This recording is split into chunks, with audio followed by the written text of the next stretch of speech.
مولاي صل وسلم دائما أبدا على حبيبك خير الخلق كلهم. الله من الشيطان الرجيم. بسم الله الرحمن الرحيم. إن الذين يغضون أصواتهم عند رسول الله أولئك الذين امتحن الله قلوبهم للتقوى لهم مغفرة وأجر عظيم. صدق الله العلي العظيم وصدق رسوله النبي الكريم. نحن على ذلك من الشاهدين والشاكرين والحمد لله رب العالمين. ان الله وملائكته يصلون على النبي يا ايها الذين آمنوا صلوا عليه وسلموا تسليما. الصلاة والسلام عليك يا سيدي يا رسول الله وعلى آلك وأصحابك يا رحمة للعالمين. الصلاة والسلام عليك يا سيدي يا رسول الله وعلى آلك وأصحابك يا شفيع المذنبين. اللهم صل وسلم وبارك على سيدنا ومولانا محمد کریم الآباء والأمہات وعلى آلہ وأصحابہ وأولیاء امتہ وعلماء ملتہ وامتہ اجمعین عدد کرمک یا کریم یا کریم یا کریم یا کریم. راتیں رتی نیند نہ آوے دیہا رہے حیرانی ہو. راتیں رتی نیند نہ آوے دیہا رہے حیرانی ہو. عارف دیگل عارف جانے کی جانے نفسانی ہو. کر عبادت پچھو تاسیں جے ضائع گئی جوانی ہو. حق انہانو حاصل باہو جنہ ملیا پیر جیلانی ہو. راتیں رتی نیند نہ آوے دیہا رہے حیرانی ہو. عارف دی گل عارف جانے کی جانے نفسانی ہو. کر عبادت پچھو تاسیں جے ضائع گئی جوانی ہو. حق انہانو حاصل باہو جنہ ملیا پیر جیلانی.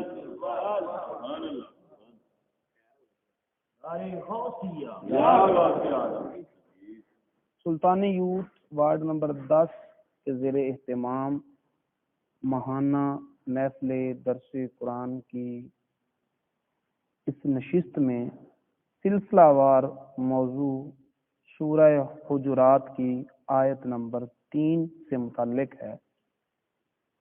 اور چونکہ ربیع الغوث کا مہینہ ہے تو اس حوالے سے ناموس رسالت اور فکر غوث اعظم آج کا موضوع ہوا.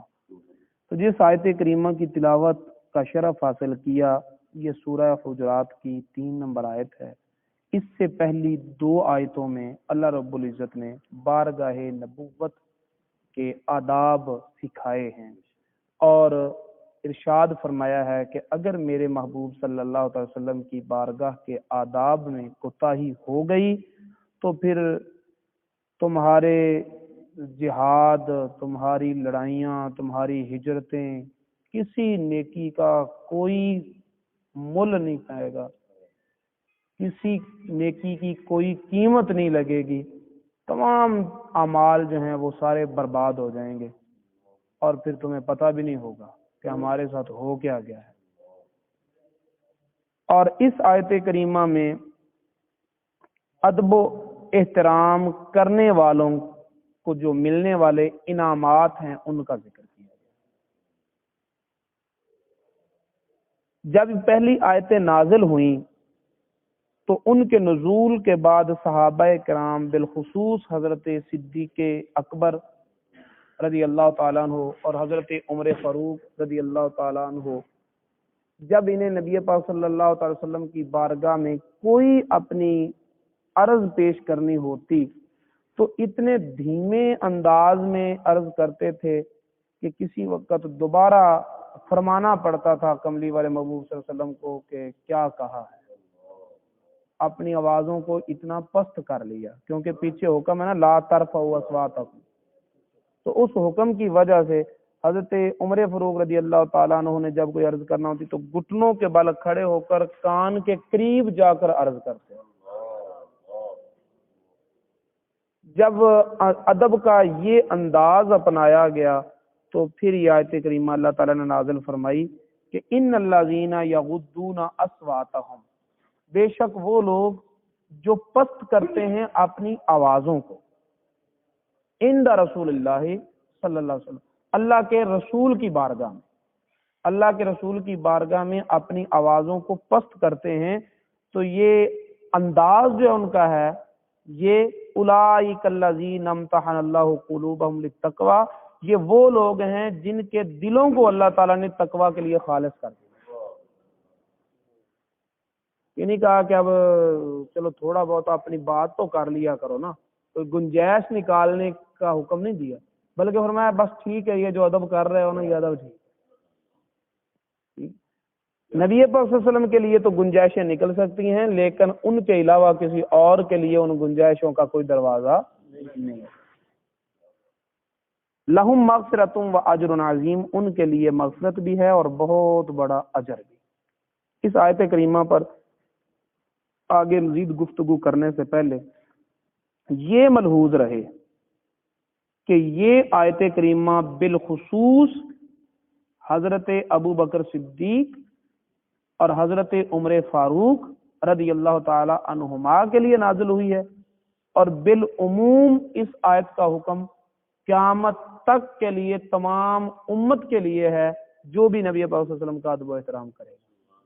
تو سب سے پہلے اس آیت کا جو نزول ہے وہ شیخین کے لیے ہے، حضرت ابو بکر صدیق اور عمر فاروق رضی اللہ تعالی عنہ کے لیے ہے.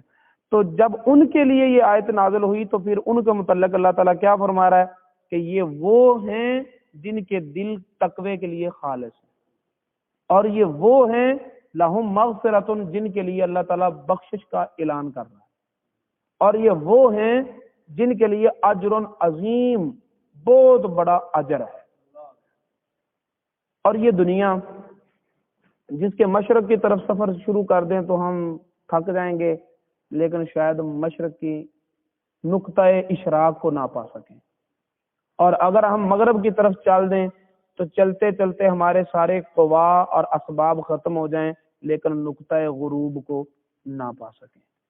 شمال و جنوب کا بھی یہی حال ہے، حالانکہ ہمیں پتہ ہے کہ زمین لا منتہی نہیں ہے، آخر یہ محدود ہے، کہیں نہ کہیں ختم ہوتی ہے، لیکن جو کہیں نہ کہیں ختم ہوتی ہے اس کی حد کو ہم پا سکتے نہیں ہیں.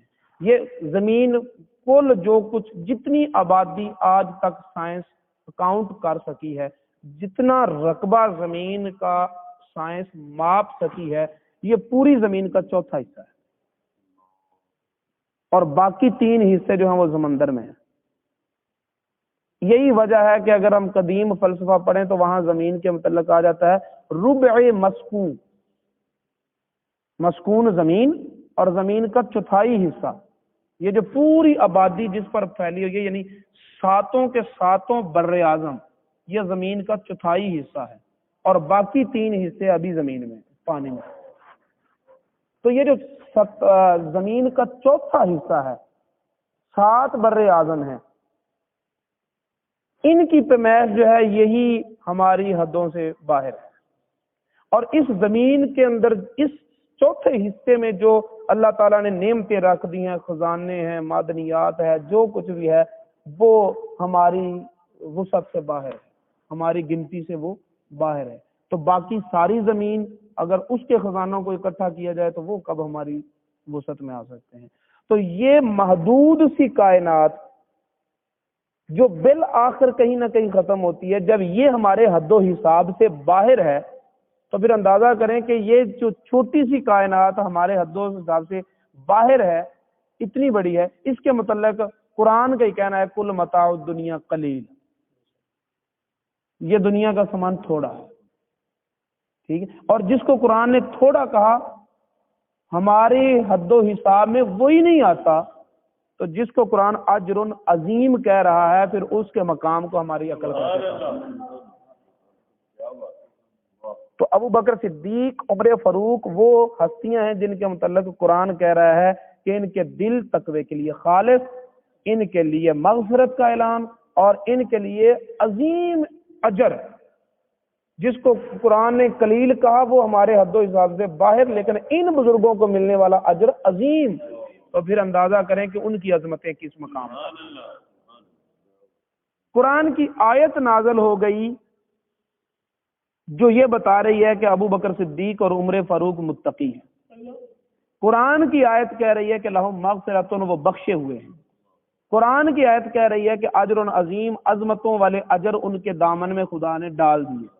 اب اگر کوئی ابو بکر صدیق یا عمر فاروق رضی اللہ تعالی عنہما کے متعلق اپنی گندی زبان استعمال کرے گا تو پھر سیدھا سیدھا وہ قرآن کی روح سے اسلام سے باہر ہو جائے گا، کیونکہ ابو بکر صدیق اور عمر فاروق کی شان وہ ہے جن کے متقی ہونے کا قرآن نے اعلان کیا ہے، جن کے بخشے ہوئے ہونے کا قرآن نے اعلان کیا ہے، جن کے لیے اجر عظیم ہونے کا قرآن نے اعلان کیا ہے.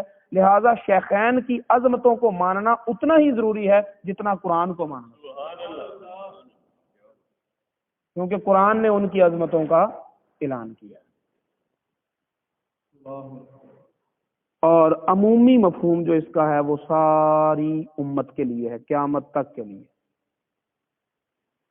تو جو بارگاہ رسالت میں آپ صلی اللہ علیہ وسلم میں حاضری دینے والے ہیں ان کے لیے تو یہ ہے کہ جب وہ رسول اللہ کی بارگاہ میں اپنی آوازوں کو جو پست کرتے ہیں، اب ہمیں وہ محفلیں اور وہ مجلسیں تو نصیب نہیں ہیں.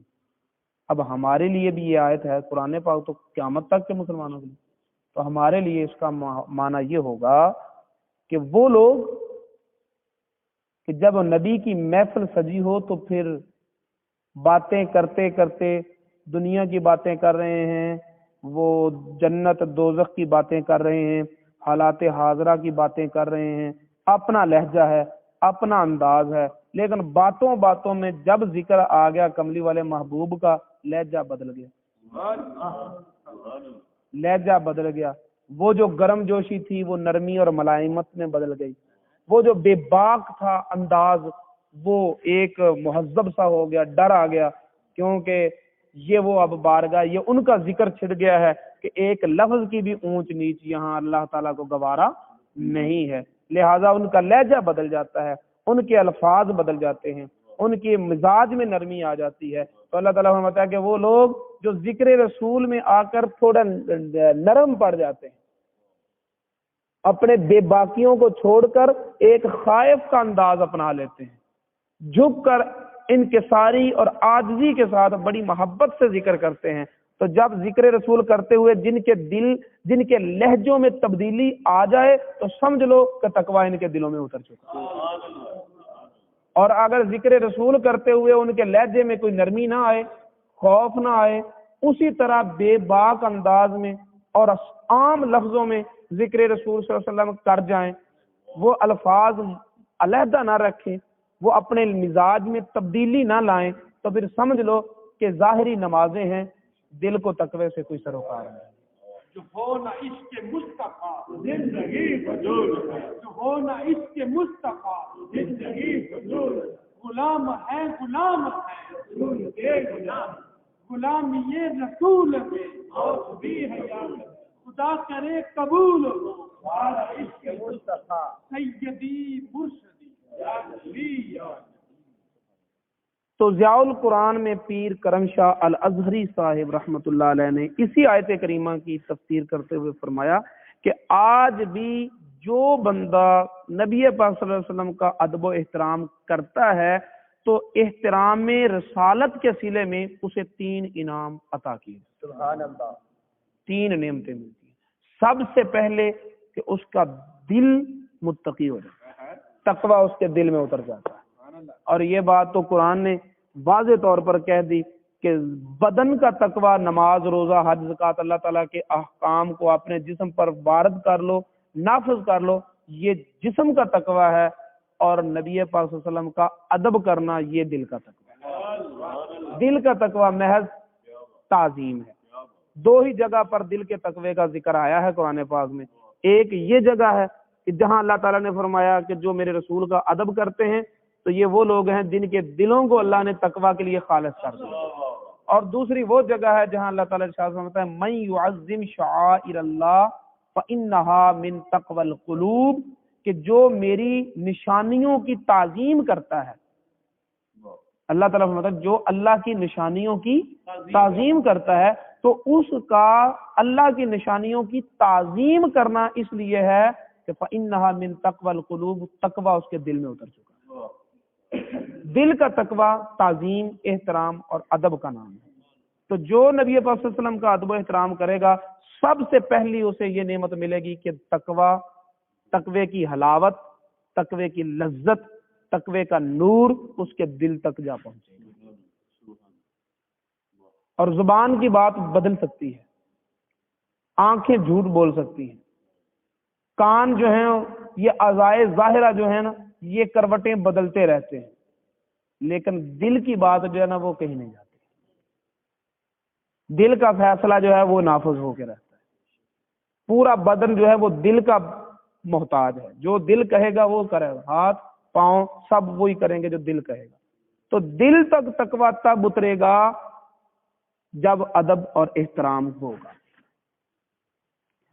اور اسی آیت کریمہ کی تفسیر میں، تفسیر روح البیان میں ایک روایت حضرت ابو ہریرہ رضی اللہ تعالیٰ عنہ سے کہ نبی پاک صلی اللہ علیہ وسلم نے ارشاد فرمایا کہ ابن آدم کے دل میں ہرس ہمیشہ رہتی ہے، ابن آدم کے دل میں ہرس ہمیشہ رہتی ہے، اس کے دل سے ہرس نہیں جاتی، خواہشات نہیں نکلتی، اگر نکلتی ہے تو اس دل سے نکلتی ہے جس دل کو اللہ تعالیٰ نے تقویٰ کے لیے چن لیا۔ ہرس نہیں نکلتی، دنیا کی ہرس، خواہشات کی ہرس یہ نہیں نکلتی، ہر دل میں ہوتی ہے، لیکن اگر یہ نہیں ہوتی، اگر نکلتی ہے تو اس دل سے نکلتی ہے جس دل کو اللہ تعالیٰ نے تقویٰ کے لیے خالص کر دیا ہو۔ اور قرآن کہہ رہا ہے کہ تقویٰ کے لیے کس کے دل کو خالص کیا ہے؟ جو میرے مصطفیٰ کا احترام کرتا ہے۔ پتہ چلا اگر ہرس نفسانی خواہشات سے پاک ہونا ہے تو پھر اس کا ایک ہی طریقہ ہے کہ کملی والے محبوب کا ادب اور احترام کیا جائے۔ سب سے پہلی نعمت یہ ملتی ہے کہ دل تقویٰ کے لیے خالص ہو جاتا ہے، اور دوسری لہم مغفرتن، اگر گناہ ہو جائے اللہ تعالیٰ اسے بخش دیتا ہے۔ اگر نبی پاک صلی اللہ علیہ وسلم کی گستاخی ہو تو گناہ نہ بھی ہو تو اللہ تعالیٰ نیکیوں کو اڑا دیتا ہے، اور اگر نبی پاک صلی اللہ علیہ وسلم کا ادب و احترام ہو تو گناہ ہو بھی جائیں تو معاف کر دیتا ہے۔ پچھلی آیتوں کو مد نظر رکھیں تو پچھلی آیتوں میں یہ کہا گیا کہ اگر بے ادبی ہوئی تو ساری نیکیاں گئی، اور ادھر کہا جا رہا ہے کہ اگر میرے نبی کے تم ادب کرنے والے ہو تو لہم مغفرتن، پھر اس کا مطلب کیا ہوا؟ اگر بے ادبی ہو گئی تو ساری نیکیاں گئیں، اور اگر ادب میں کامیاب رہے تو سارے گناہ گئے، پھر گناہ کوئی نہیں رہے گا۔ بے ادبی کی وجہ سے نیکی کوئی نہیں رہے گی، اور ادب میں رہو گے تو گناہ کوئی نہیں رہے۔ لہم مغفرتن، ان کے لیے بخشش، گناہ ہو بھی گیا تو معافی۔ اور تیسری بات یہ ہے کہ اجر عظیم، اللہ تعالیٰ ادب کرنے والوں کو وہ اجر دے گا کہ جس کی عظمت کا اندازہ نہ عقل لگا سکتی ہے نہ خرد لگا۔ عظمتوں والا بہت بڑا اجر ملے گا، اور یہ صلہ ہوگا فقط ادب مصطفیٰ صلی اللہ تعالی وسلم۔ تو آج کا درس جو ہے نا وہ یہی ہے کہ ادب مصطفیٰ اول ہے۔ اب بات رہی حضور غوث اعظم رضی اللہ تعالیٰ عنہ کی فکر کی، تو سنیے آپ کیا فرماتے ہیں۔ آپ فرماتے ہیں لکل ولی لہو قدم و انی علی قدم النبی بدر الکمال، ہر ولی جو ہوتا ہے وہ نبی کے نقش قدم پر چلتا ہے تب ولی بنتا ہے، اور مجھے نبی پاک صلی اللہ علیہ وسلم کا نقش قدم مل گیا۔ اور اس کے بعد فرماتے ہیں نبی ہاشمی مکی حجازی، وہ نبی ہیں، ہاشمی ہیں، مکی ہیں، حجازی ہیں، یہ صفتیں بیان کی. فرمایا ہوا جدی، وہ میرے مولاي صل وسلم دائما أبدا على حبيبك خير الخلق كلهم.